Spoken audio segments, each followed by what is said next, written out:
I'd like to introduce to all of you Mo Levy, an old friend of Hebrew University from Canada. He's executive director of the Asper Foundation. Mo sits on various boards, including the Board of Governors of the Hebrew University of Jerusalem, and devotes his time to various charitable causes. In 2014, he received the Scopus Award from the Canadian Friends of the Hebrew University. The Asper Center of Entrepreneurship at Jerusalem School of Business was established decades ago, and its spirit is at the heart of our featured lecture tonight from HUJI Innovate. Following the lecture, I would like to remind to everybody, we will have a question and answer session. You can raise your digital hand to ask your question, or you can write your question in the question and answer box. So Mo, please, the floor is yours. Oh, hi. Thank you, everyone, for having me on your webinar today. I'm really pleased to be a part of this and to introduce your two distinguished lecturers today. To begin with, Amnon Dekel, who has been part of HUJI Innovate since almost its new iteration and inception. He has had over 20 years of experience in product development, including starting up 3 companies, all in the areas of video sharing, personal networking, and indoor navigation. He's a recipient of numerous awards. And Amnon, I was really impressed that you were nominated for a Pulitzer Prize by the New York Times. That, to me, is something that is probably pretty special. We also have with us Ayelet Cohen, who is the Deputy Director of HU Innovate. She has she has been with the Jerusalem Director of the Startup Nation Central and led a strategic project to develop the Jerusalem tech ecosystem. Again, very impressive, Ayelet, that you've been involved with Google in a very significant way in the past. The Educators Group and the Google Teachers Academy. By the way, I want to connect with you later because my son, who's an educator in Toronto, has an idea actually for Google related to education. So I'd like to pass that idea off of you, see what you think. She's also a social entrepreneur and has created several, again, startups. So with that, Amnon and Ayelet, have a great Thank you very session. much. And so, unfortunately, I have to leave now. So have a wonderful session today. Great. Thank you very much, Mo. Appreciate it. Bye. Thank you, Mo. You're Thank welcome. you. Bye. Francine, could you allow me to do a screen share?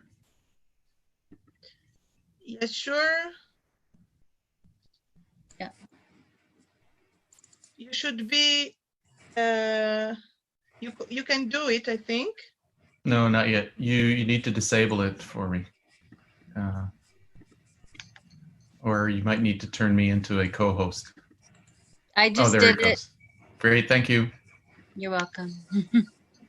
Okay, I hope everyone can see. So I'm working under the assumption that you can see the presentation. If someone could give me an okay on that, we can continue. Francine, is it okay? We can see. We can see perfectly. Yeah, we can see. Great, thank you very much.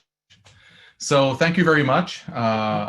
I think I'm speaking for both me and Ayelet when I say we appreciate this opportunity to come and present to this very distinguished crowd, and we're very happy to be here. So I would actually like to start with a question.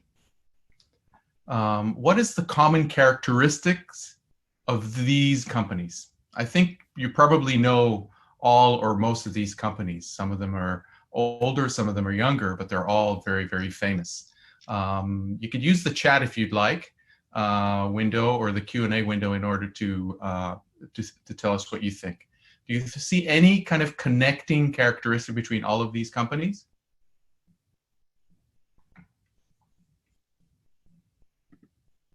So I'll wait for a few more seconds. One person started it. No, but it's a good try. Any other ideas? Entertainment, in partially, but I'm not sure that Trader Joe would define themselves as entertainment nor Microsoft, but I think that we see that rely on public consumer items in some ways. All U.S. companies, actually that's a good one. I didn't think of that one, but I think that's actually correct. So actually the answer that we're looking for the prize today is the following. All were started during a financial recession. So I think we all understand that we are in a 1 in 100 year type of recession, or even worse right now. There's a lot of hardship happening around us, but we really think it's important to understand and to remember that challenges should be and can be seen as opportunities. There's no question that there's a lot of suffering around us right now, and any one of us who has not been fired, who is not under financial difficulty right now, should really be thankful for that. But I think this is also a time where we could look at these challenges and ask ourselves, what interesting opportunities abound here? And we'll get back to that a little bit later today. So today we're going to be talking about a little bit about HUJI Innovate, a little bit about our history and our program for those of us that don't know it. And then we'll talk, then I'll hand over the mic to Ayelet, who will talk about entrepreneuring in the age of COVID. And as Francine said, we will end today's session with an open Q&A for anyone who would like to participate. And let's start with a little bit of history. HUJI Innovate, as we all know, was started in 2018. But if we go back to 2001, the Asper Center for Entrepreneurship was founded by a very generous grant by the Asper Foundation. So I think the fact that Mo has opened the session today is very representative of this long-term and very warm and important relationship that Hebrew University has with Asper. In 2015, almost 15 years later, HU Start was founded by a partnership between the Jerusalem Business School and within that, the Asper Center for Entrepreneurship, and between the Faculty of Natural Sciences and also with YASUM, our tech transfer organization. In 2018, me and Ayelet were brought on board, and we were given one simple task as our first task: go and win the government tender for the creation of Innovation and Entrepreneurship Center in higher education. And luckily enough, we were able to do that.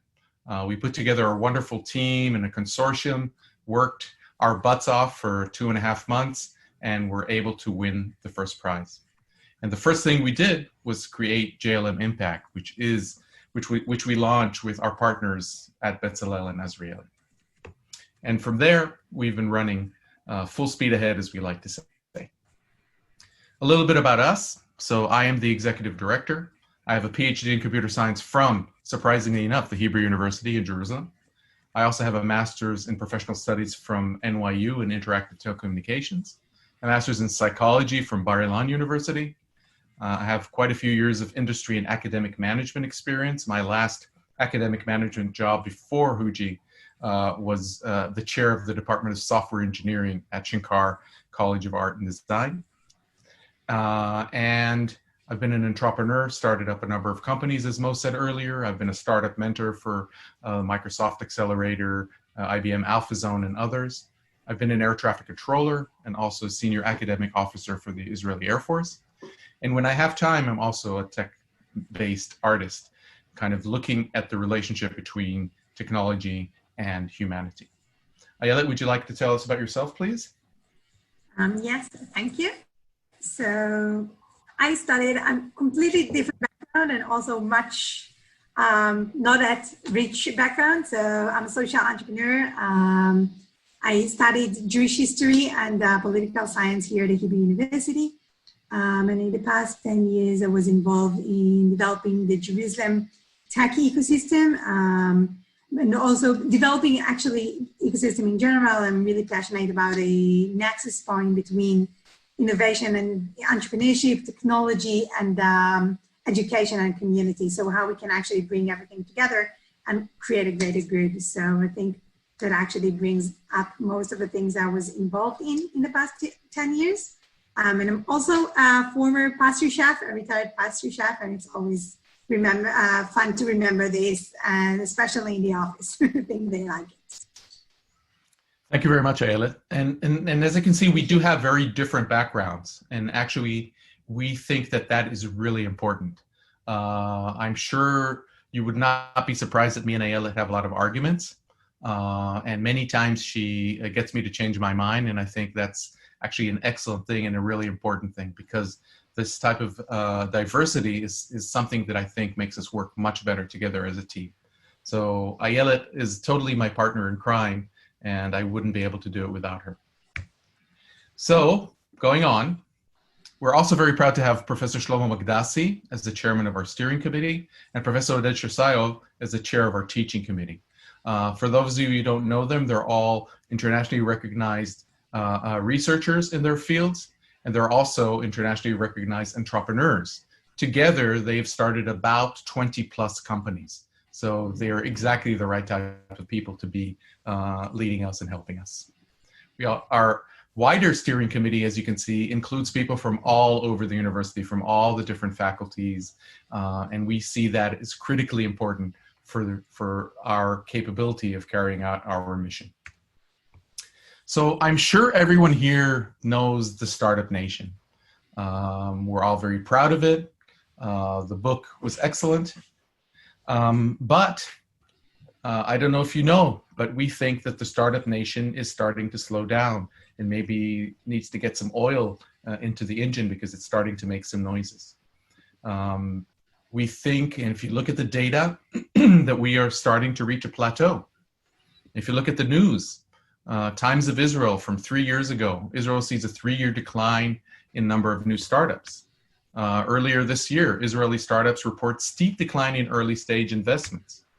And also this year, Israeli tech industry grows, but employee shortages climbs to 18,500. Almost 20,000 people are missing in order to fill the needs of the Israeli industry. This is very, very problematic. So a few years ago, HUJI executive management took a deep look at this issue and came to a very simple conclusion. Innovation and entrepreneurship cannot be left to be kind of a chance byproduct of the fact that the university's mission, of course, is to be innovative and to create new knowledge. But taking that knowledge and turning it into practical entrepreneurship is something that has to be turned into a strategy. Has to be something that is of deep importance to the university. And that is one of the reasons that HUJI Innovate has been pushed forward as it has over this last 2 years. Start here.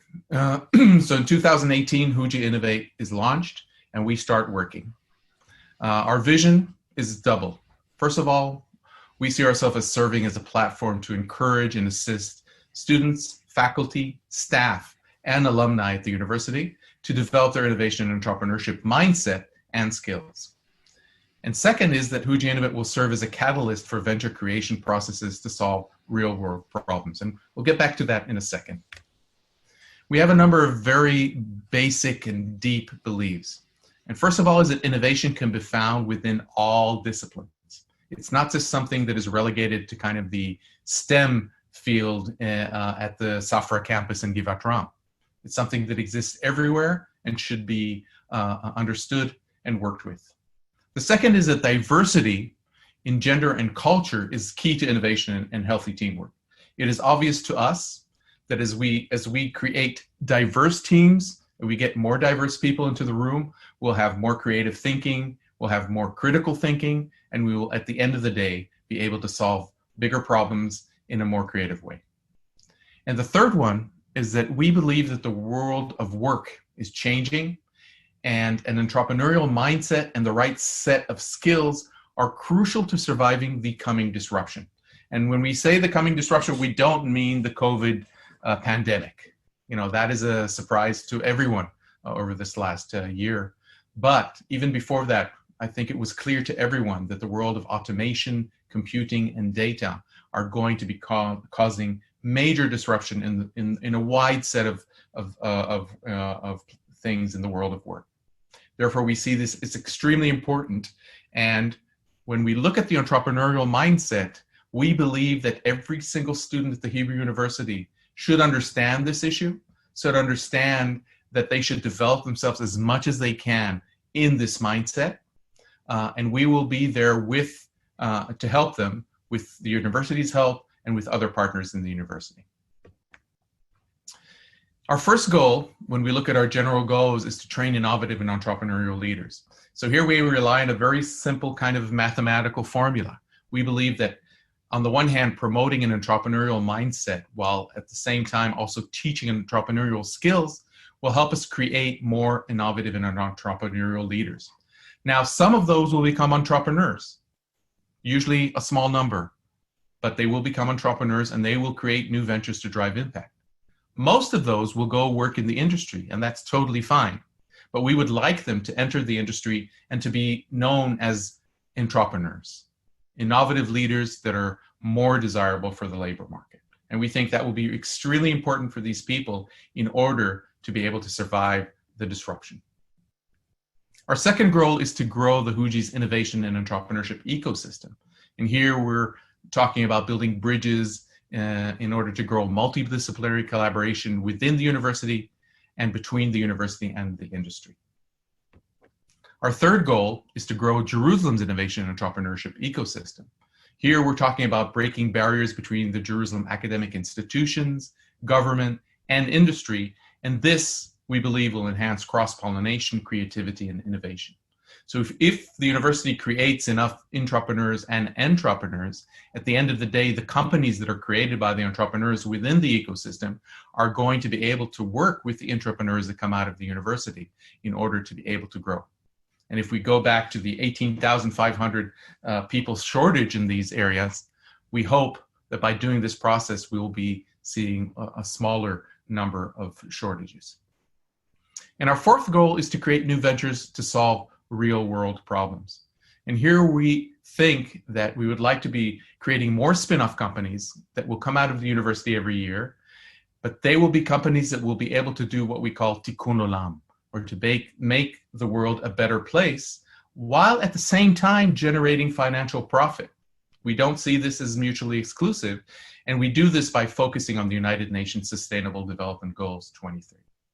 So this is something, again, that we deeply believe in. If we look at our ecosystem, you see that our ecosystem has four major wings to it: industry, academia, government, and NGOs, non-governmental organizations. We have relationships in all of those areas, and we are developing the relationships in all of those areas. And just like any relationship, it's something you need to put effort into it. You need to continue developing it. And if you stop putting the effort into it, then the relationships would go sour. And therefore, this is something that we put a lot of effort into it as a strategy. We're very proud of JLM Impact, the Jerusalem consortium that we spoke about earlier, that won the 20 million shekel prize.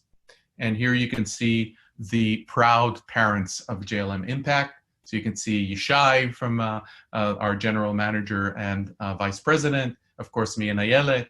You can see Tzvi Wiener, the dean of the Jerusalem Business School, and you can see representatives from the Bezalel Academy of Art and Design and from the Azrieli College. So how do we do all this? We've put quite a lot of things in our goal list. So we've created an activity model that we like to look at as like a flower that you can see here. And we have kind of four major areas of operation: inspire, learn, experience, and build. And notice that around all of that, we have what we call the HUJI Innovate Hub, which is a physical and mental space where everything rotates around. So let's start with inspire. With inspire, we want to develop the entrepreneurial ecosystem, culture, and community at HUJI. So we're talking about high-profile events, entrepreneurship clubs, ambassadors programs, a digital community, conferences, and an innovation festival that we run once a year. In the area of Learn, we're there to educate innovative and entrepreneurial leaders. So we develop digital courses and practicum-based courses and extracurricular entrepreneurship workshops and international summer programs and boot camps and entrepreneurship courses for the community. In the experience area, here we're talking about enabling participants to practice innovation and entrepreneurial skills. It's one thing to learn about them, but it's a different thing to practice them. So here we're talking about a hackathon, a boot camp, ideation workshop series that we'll be running in all campuses and in all faculties, a creativity challenge we've already been running for 2 years, and a joint experience program with the Jerusalem Business School. And in the build area, we have what we call the open venture creation programs. Here, we're running the Open Ag Food program, the Open Health program, and the Open X program, which focuses around technology and science-based entrepreneurship. And the focus here is on creating new ventures to solve real-world problems. And in about 1 month's time or 3 weeks' time, we'll be finishing the second cohort of this series after the first one was in July of 2019. So we touch about 3,000 participants a year. Now, we've been doing this now in our second year, so we're starting to see the data, and we're very proud of this. And I'm just going to show you a few images from some of our operations around the last year and a half, just so you get kind of a taste. Visitors from abroad, of course. This is in our first cohort and open day at the end of last year in July. You can see Yishai, you can see Asher, you can see Flor from the Jerusalem municipality. This is the first cohort teams. And Kinoko was one of the companies that came out of there. This was a 3-person team that came together in our Open Ag program in Rehovot. And I love what they say. HUJI Innovate was precisely the push we needed to realize our idea and bring it to fruition. And we're very proud to say that these days they're in the process of signing on with JVP, the venture organization in Jerusalem, for their initial investment to run forward. So now I'm going to hand over the mic to Ayelet to talk about entrepreneuring in the age of COVID-19. Thank you. Thank you. Can you allow me to share my screen now? Okay. So I guess you all stayed with me. I just need. Yeah, we can see your screen now on PowerPoint if you want to make it. Okay, one point my computer, sorry. Okay. Yeah, great, thank you. Great, so thank you, Amnon. And as we started, we are looking at this era, and we looked at those companies who started all in the time of financial recession, and we realized, and I think it's one of the essential of being an entrepreneur and the entrepreneurial mindset, is to see challenges as opportunities. And this is what we want to invite you to do, but we also took the last 3 months, first to do it ourselves as a team, and also to invite our students to look at the new reality that we are all caught in and realize that it also represents enormous opportunities. So I want to take you back to February 2020, and where this was our situation. It's not our team, it's actually another picture from the Open Final event last year. But we were happy and settled. We knew that we are going to open this spring semester, that our work plan is completely worked. We knew what we're going to do, how we are going to do it. And we felt really confident. And then COVID-19 hit Israel just 1 week before the beginning of the semester. And that was our situation. Running over and like, what do we do? We had the perfect work plan. This is what we thought. And then we just finished to do fine tuning after the insights from the first semester. And we're caught in this crazy situation like all of us. And it took us some time actually to remember what we always preach and to try to walk this talk and to understand challenges as an opportunities. And I'm going to share with you what we did, how we actually understood it, and how we encourage our students to try and innovate and use this challenge as opportunity. So this is what we're going to do. And first, I want to start also with a question. What do you think? This is Lionel Messi, for those who don't know. I think the best football or soccer player in the world. And I want to ask you, what do you think is Messi goal? If you can just write it on the chat. Oh, sorry. Not good, apparently, with sharing my screen while watching your comments.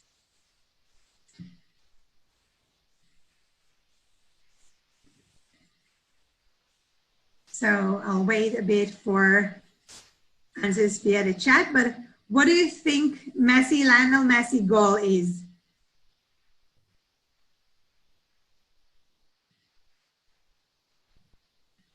Okay, so we have goals to win the game.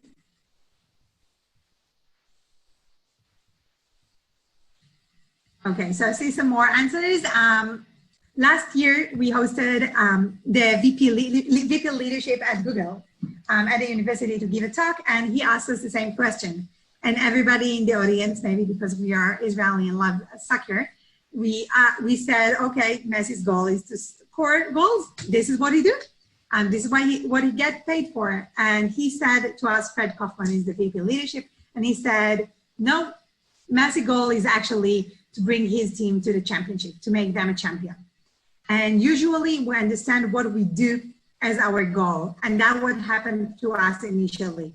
We had our perfect work plan and we were so stressed that now we need to cancel it. And then it's actually the COVID-19 situation helped us to understand that it's a new opportunity to think how we can reach our goals, how we can reach the goals that Amnon told you before, to educate, to train entrepreneurial leaders, and also to support new ventures, how we can use this kind of situation to meet these goals. What we can do, it was a stretch. It wasn't easy initially, but I think we created during these past 3 months really interesting and creative ideas. Some of them were complete fail. Sorry to say it out loud here with so many people who is interested, but we failed several times. But other kind of line of activities were tremendous success, and realized what is working and what is not, and what we want to follow. And I think this actually, the past 3 months are going to impact and change some of our core activities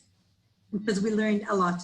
So the first thing was to focus on the goal and understand what we want to achieve, what we want to achieve, what is our goals, and how we can meet them in other ways. To remember that goals, that soccer, or all those things are just instruments to get the impact that we want in the world.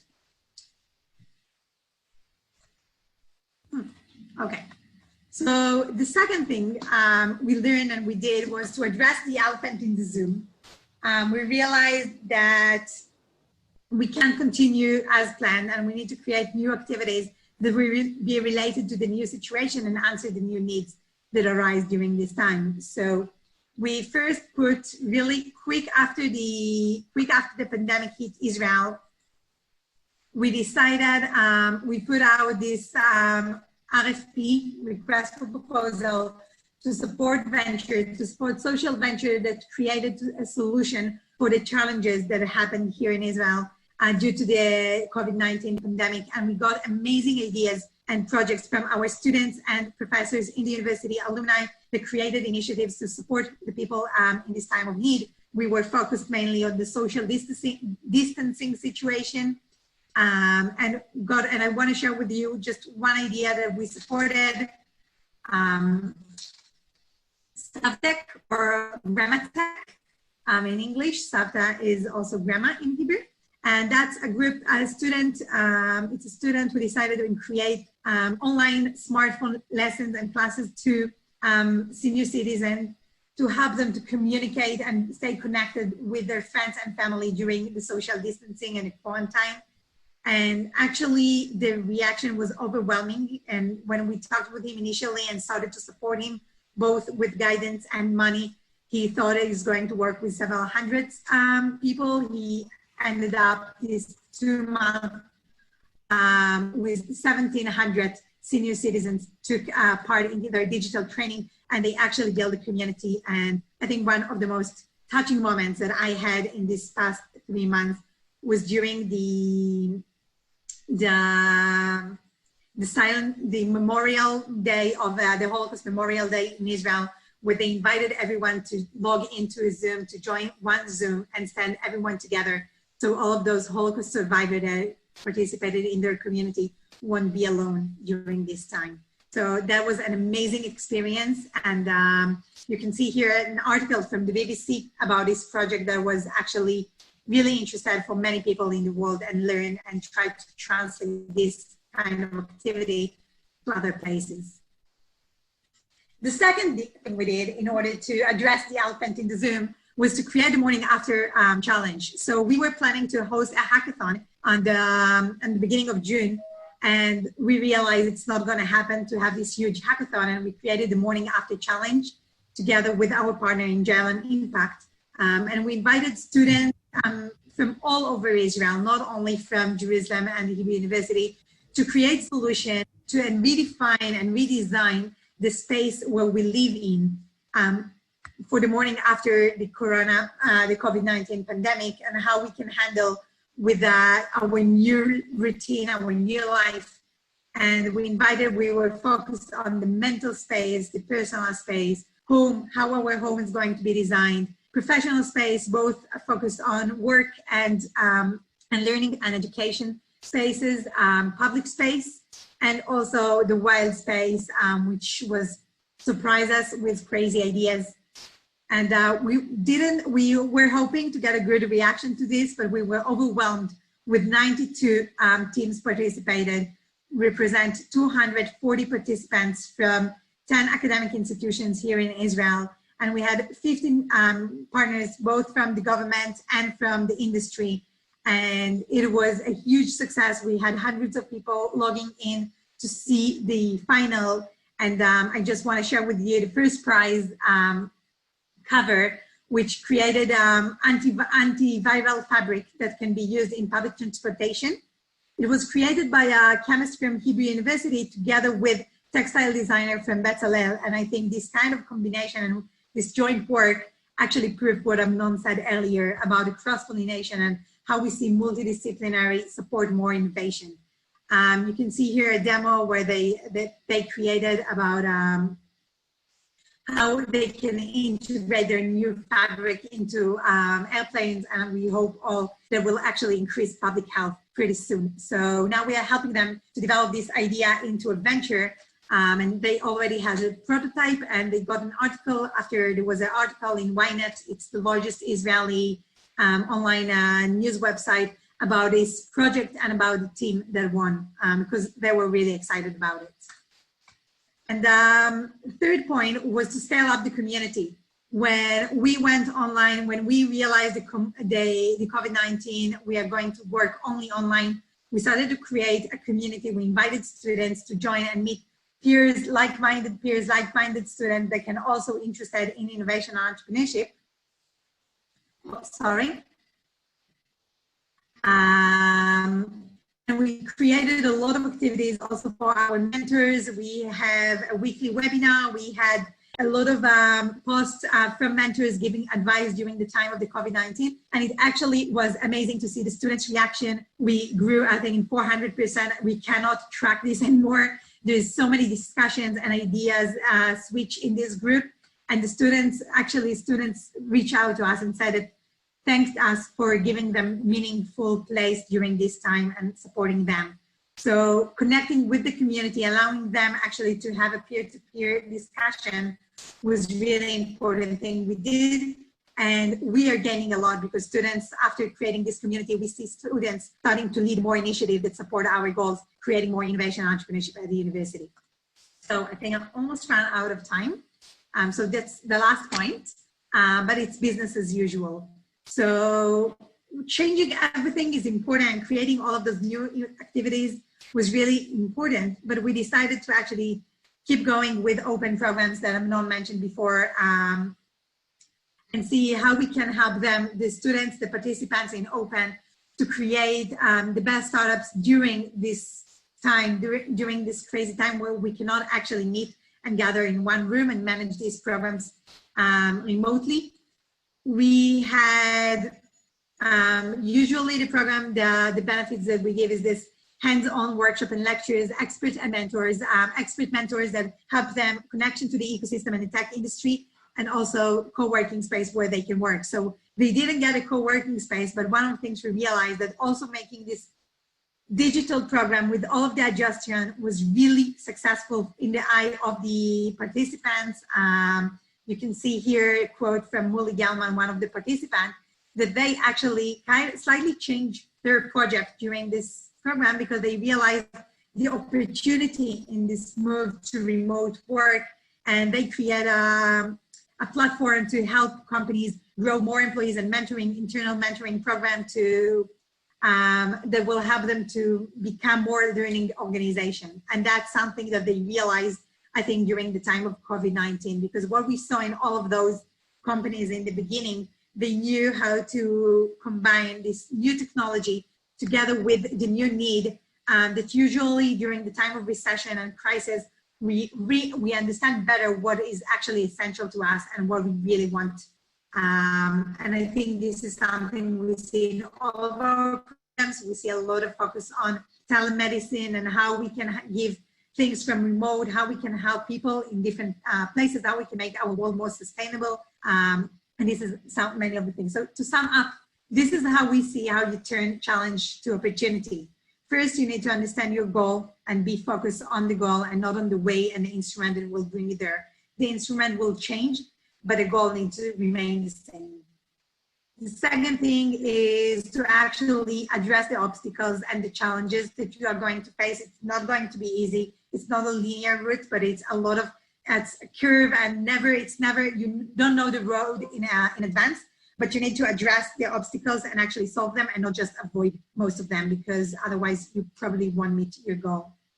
Scale up the community, bring the people that you want to work with, bring your customers, understand their needs and try to answer it, work with them together in order to solve the challenge or in order to actually bring this opportunity to life. And third is to understand when you just want to keep go and not it may take all of those detours and actually work on this direction and know where to continue. So I think that was our experience in turning this COVID-19 challenge into opportunity, and how we help students in our space to do the same and understand this challenge as an opportunity and try to solve those problems that they dealt with. And I guess that's the question we want to ask you. Where do you see challenges today and how you can turn them into opportunities? So thank you. Thank you, Ayelet. And thank you. Can you hear me? Yeah. Yeah, thank you. I remind everybody that if you want to speak, just raise your digital hand so I can open your microphone to answer Ayelet's question or to question your questions.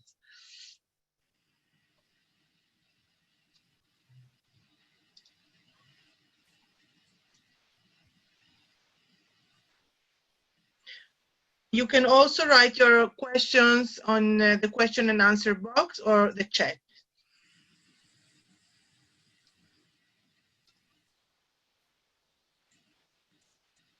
I see we've received some, somebody says we've used too many buzzwords. So we apologize about that.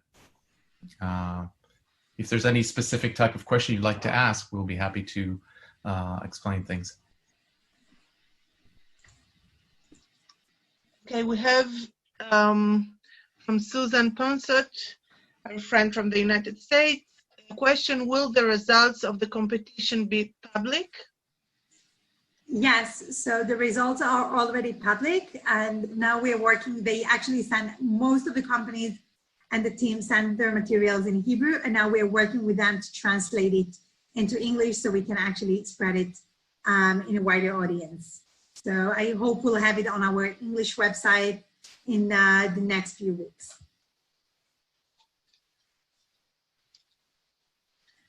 And also have another question: what are the most successful companies to come out of the program? So we remind you that the program is very young. So we do have a number of companies that are out in the world and operating in the world. Kinoko is one of them that I presented earlier. So if you're looking at it from the point of view of raising investment, they might be considered the most successful ones.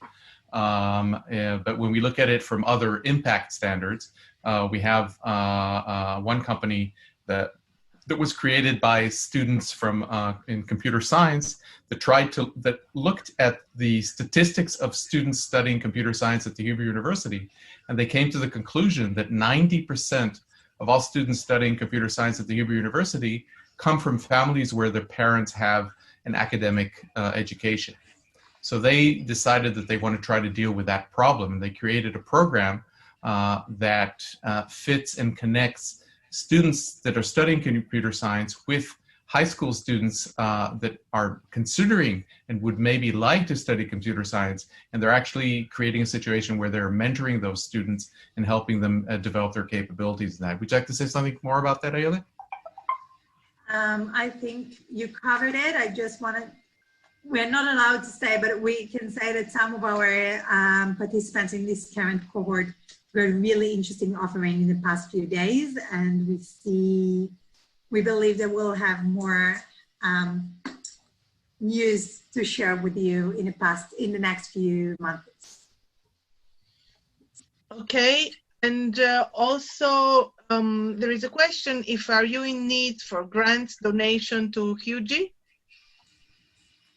So we're in the process of developing a strategy for sustainability for the organization. Right now, we do have funding from the Israeli government for 4 years of operation, but we are already planning on how to deal with our sustainability afterwards. And we're planning a number of different exciting types of things. For example, we're in the process of developing a student fund. We would like to create a fund that is managed by students for students, that trains students in how to manage the fund, and also trains them how to become analysts, how to find interesting and good ideas and companies out there, make and then do the due diligence on them, and then go through the process of funding them. So we're now in the process of actually raising funds around that with a number of donators. So if anyone is interested in that, that is something that we are very interested in.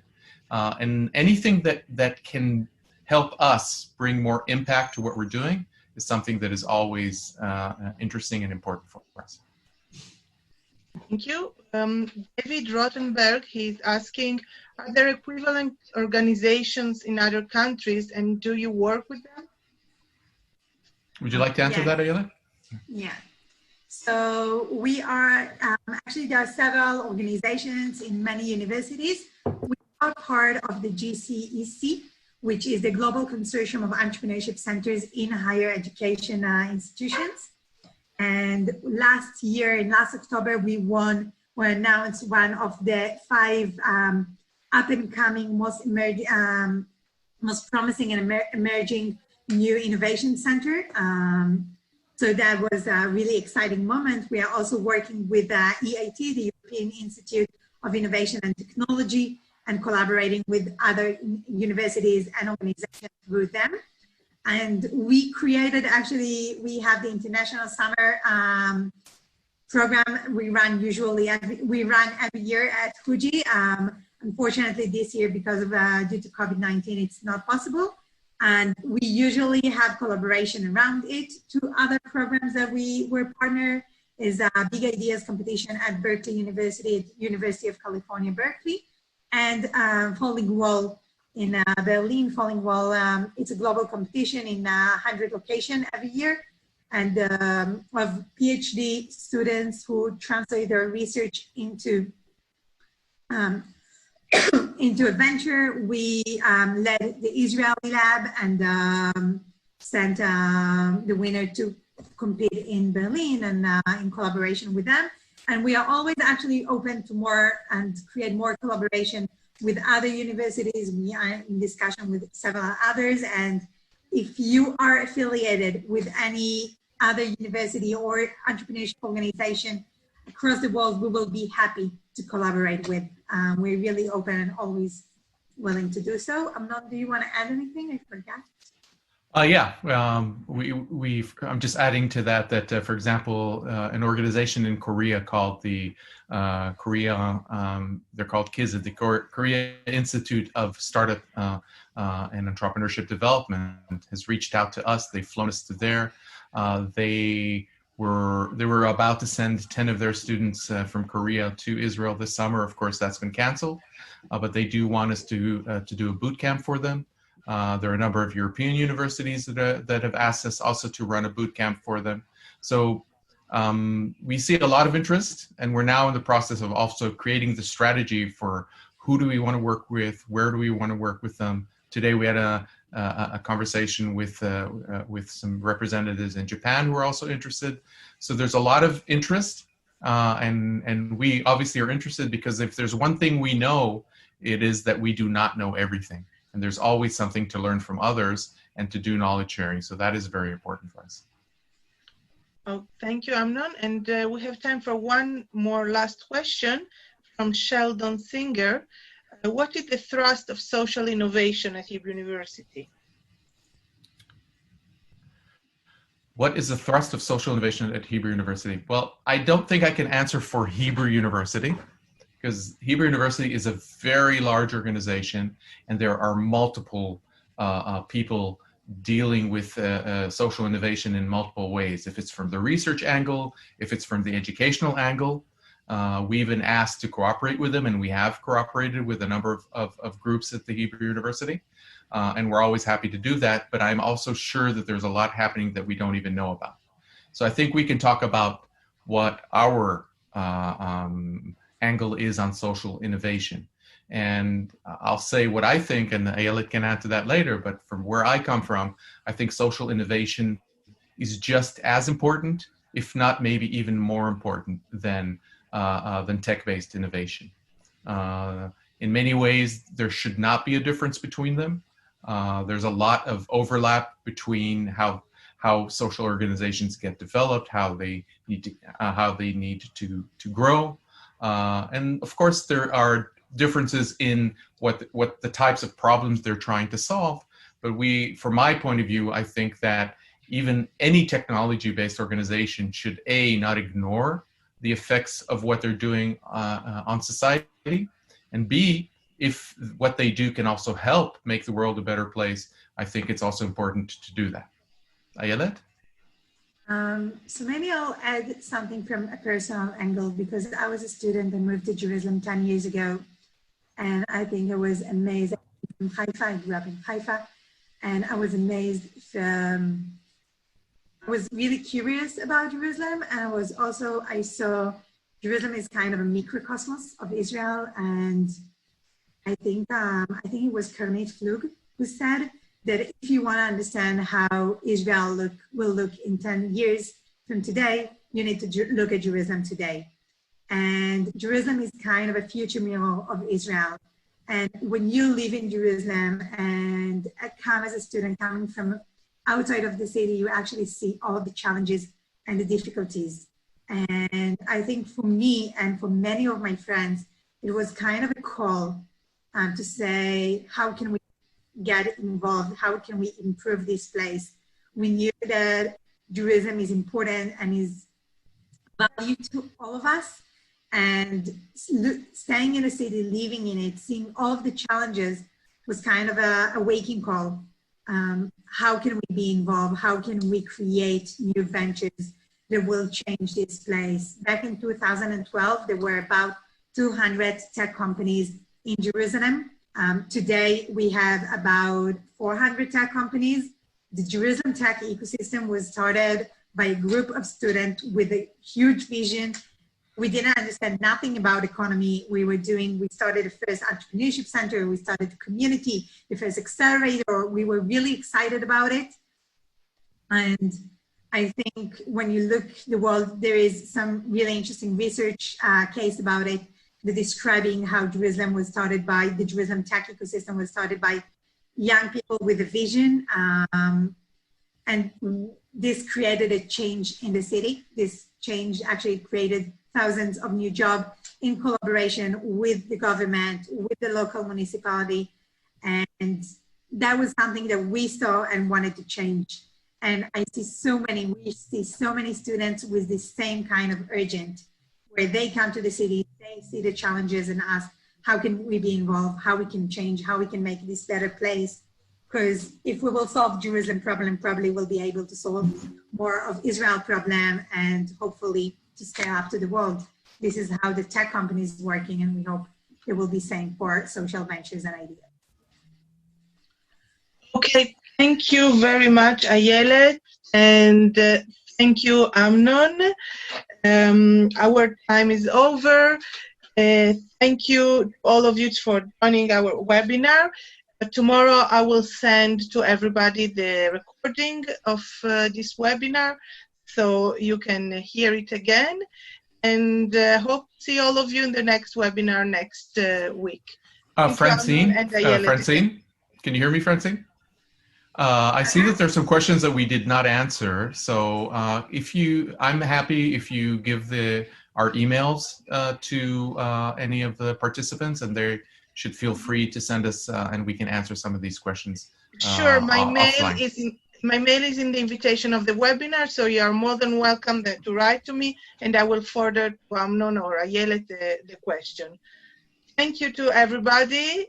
Thank you. And have a good day, evening, afternoon, wherever you are in the globe.